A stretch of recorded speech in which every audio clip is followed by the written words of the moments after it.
నమస్కారం అండి. సుమన్ టీవీకు స్వాగతం. నేను గీతాంజలి. ప్రస్తుతం మనతో పాటు ఉన్నారు భారతీయ శంకరపీఠం వ్యవస్థాపకులు, ప్రముఖ ఆధ్యాత్మికవేత్త, ప్రముఖ జ్యోతిష్యులు, బ్రహ్మశ్రీ అన్నవరపు తిరుపతి మూర్తి అవధాని గురుగారు. వారితో మాట్లాడదాం. గురుగారు నమస్కారం అండి. పరమేశ్వరార్పణం. గురుగారు, ఎన్నో ధర్మ సందేహాలు, ఇందులో భాగంగా వాళ్ళకున్నటువంటి సందేహాలు వాళ్ళు నిత్య జీవితంలో ఎదుర్కొని అడుగుతూ ఉంటారు. అందులో ఈ మధ్య నేను గమనించాను, కామెంట్స్ లో తరచుగా అడిగింది, కొన్ని సందర్భాల్లో ప్రస్తావనకు వచ్చింది, స్ఫటిక శివలింగం ఇంట్లో అసలు పెట్టుకోవచ్చా అని అడిగారు. కొంతమంది అయితే అసలు ఇంట్లో పెట్టుకోకూడదని చెప్తున్నారండి. మా ఇంట్లో ఉన్నటువంటి స్ఫటిక లింగాన్ని కూడా మేము దేవాలయాల్లో ఇచ్చేసాము. అంటే అసలు ఒకవేళ పెట్టుకోవచ్చు అని మీరంటే ఎంత పరిమాణంలో ఉండాలి, పెట్టుకోకూడదు అని అంటే ఎందుకు, ఒకవేళ ఉంటే గనక పూజా విధానం గాని అసలు ఏం చేయాలి, ఎలా చూడాలి ఆ శివయ్యని? కైలాస శిఖరే రమ్యే శంకరస్య శివాలయే దేవతాస్తత్ర మోదంతి తన్మే మనః శివ సంకల్పమస్తు. కైలాస శిఖరా వాసా హిమవద్గిరి కన్యజా నీలకంఠం త్రినేత్రం చ తన్మే మనః శివ సంకల్పమస్తు. స్ఫటిక శివలింగం గురించి గత 3-4 రోజుల క్రితం ఒక వీడియో కూడా నేను ప్రత్యక్షంగా చూశా. స్ఫటిక శివలింగానికి సామాన్యమైన మానవులు, గృహస్థులు అభిషేకం చేయకూడదు, ఇంట్లో ఉంచుకోకూడదు.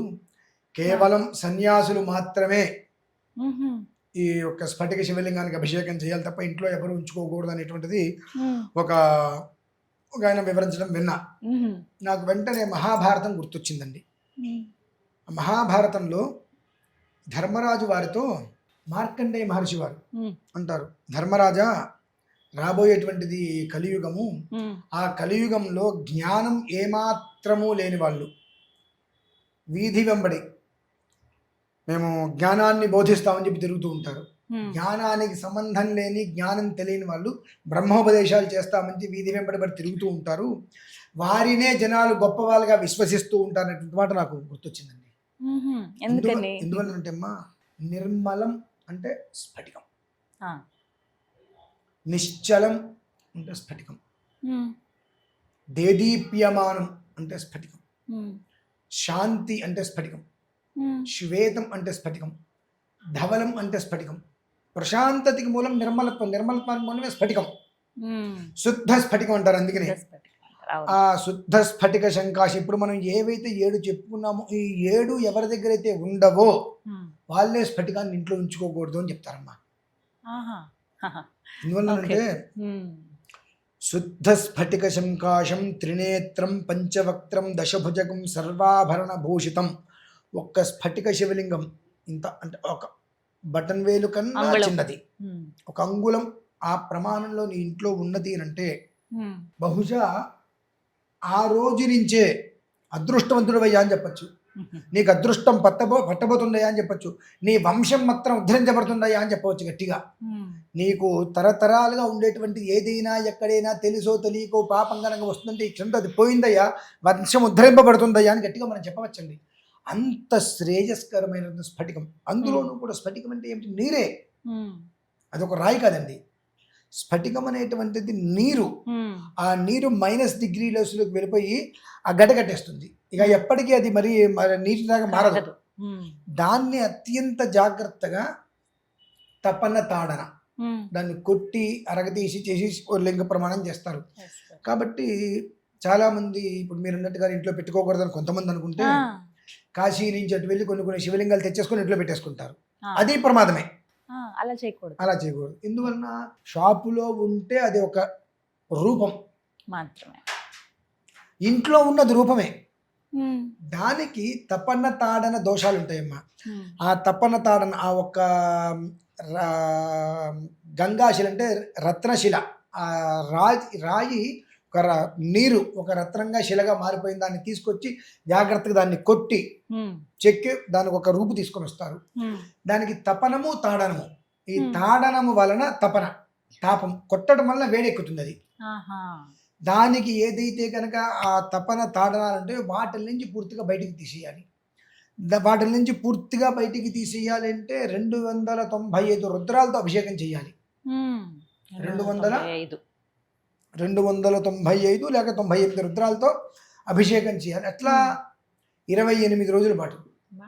ఒక రోజు కాదండి, ఉమ్, 20 అంటే నక్షత్రమాల అంటారు దాన్ని. ఉమ్. 27 రోజులు పూర్తి చేసి 28వ రోజు ఎనిమిదో రోజు. వాళ్ళకి అందించగలగాలి. ఉమ్, అలా చేసుకోవాలి. అలానే 8,000కు పై చిలుకలు ఉండేటువంటి నామాలతో అర్చన చేయాలమ్మా. ఉమ్, ఆ అర్చన చేసినప్పుడు ఆ ఒక్క మంత్రం మొత్తం కూడా ఆ శివలింగంలోకి నిక్షిప్తం అవుతుంది. ఉమ్, దాన్ని తీసుకొచ్చి నువ్వు ఇంట్లో పెట్టుకుంటే రోజు నిత్యం అభిషేకం చేసినా ఉమ్. చేయకపోయినా దాని యొక్క ప్రభావం ఒకటేగా ఉంటుంది. మరి మేము ఊరు వెళ్తే ఎట్లా అండి? కొన్నిసార్లు ఇంట్లో లేని సందర్భం. మీకు నేను ఒక ప్రత్యక్షంగా ఒకటి చెప్తాను, మీరు ఇంట్లో అనుభవించండి, అది మీకు తెలుస్తుంది. చెప్పండి గురుగారు. నేను రేపు 24వ తారీఖు 26వ తారీఖు నుండి 27 రోజులు ప్రత్యేకంగా మహాలింగ అర్చన చేస్తున్నా. చేసిన తర్వాత ఒక శివలింగం ఇస్తా మీకు. ఒక కప్పులో నీళ్ళు తీసుకొని, ఒక గాజు కప్పులో, కప్పు నిండా, లేదంటే ఇత్తడిది చిన్న కప్పు తీసుకొని శివలింగం పెట్టి దాని నిండా నీళ్ళు పోయింది. దాని పక్కన ఇంకొక కప్పులో నీళ్ళు పెట్టండి. ఒక 6-7 రోజుల తర్వాత చూడండి, మిడిగా పోసినటువంటి కప్పులో నీళ్ళు అలానే ఉంటాయి, శివలింగం ఉన్న కప్పులో నీళ్లు ఆవిరైపోతాయి.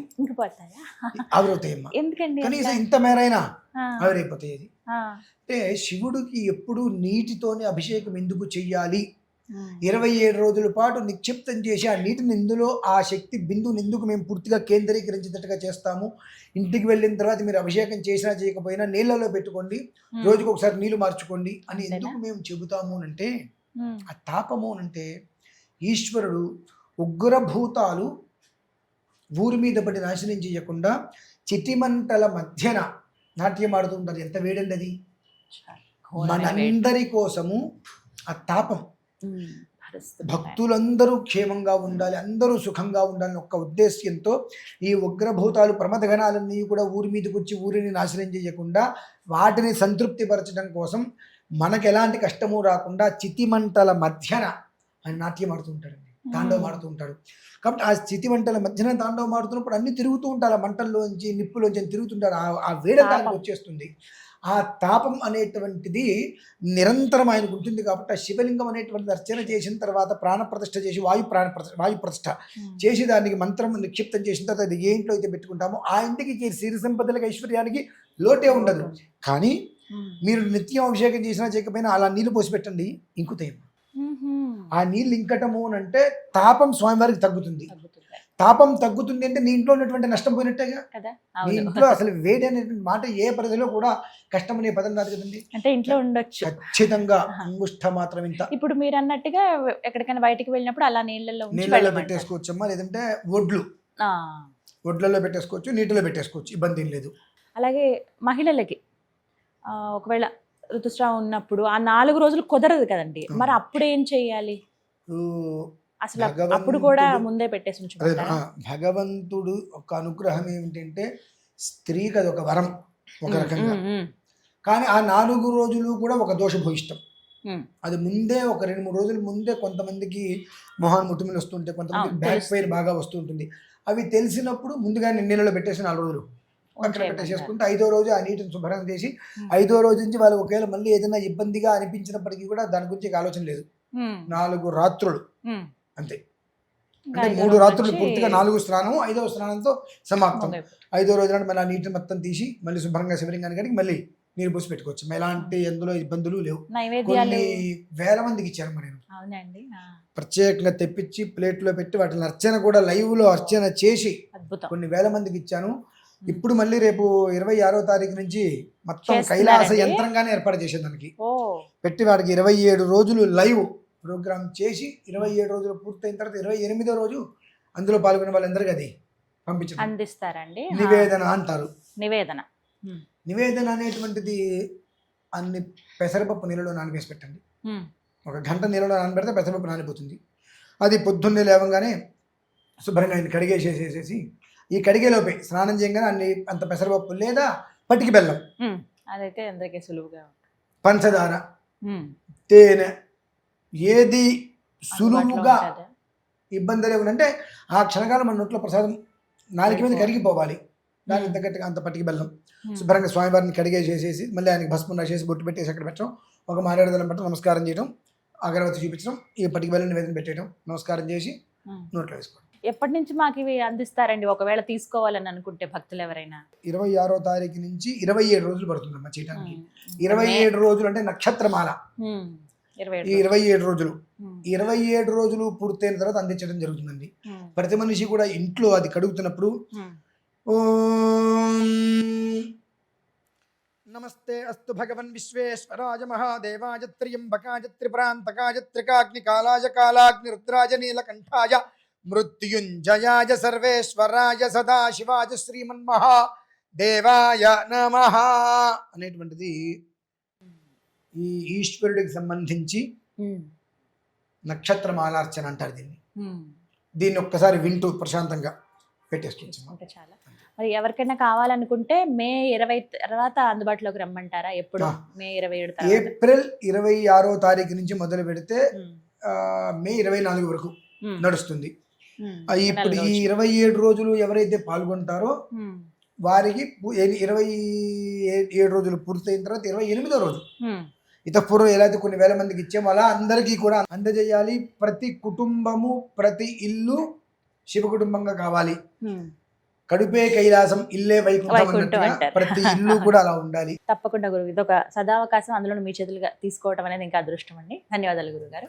ఎవరికైతే స్ఫటిక శివలింగం గురువు గారి ద్వారా పూజ చేసింది కావాలనుకుంటారో నేను స్క్రీన్ మీద నెంబర్స్ ఇస్తానండి. కాల్ చేసి ముందుగా మీరు అంటే రిజర్వ్ చేసుకోండి. ముందు మీరు రిజిస్టర్ చేసుకుంటే మీ పేరు గోత్రంతో ఆ రోజున చివరి రోజున మీకు అందించడం జరుగుతుంది. ఈ వివరాలన్నీ కూడా మీకు తెలియజేస్తారు. ఇంకేమైనా సందేహం ఉంటే స్క్రీన్ మీద నెంబర్కి కాల్ చేయండి. రాబోతున్నటువంటి మే నెలలో 24 తర్వాత మీ స్వయంగా మీకే అది అందించడం జరుగుతుంది. స్వయంగా మీరు పీఠం దగ్గరికి రావచ్చు, లేదు అంటే కనుక పోస్ట్లో మీకు పంపిస్తారు. నమస్కారం.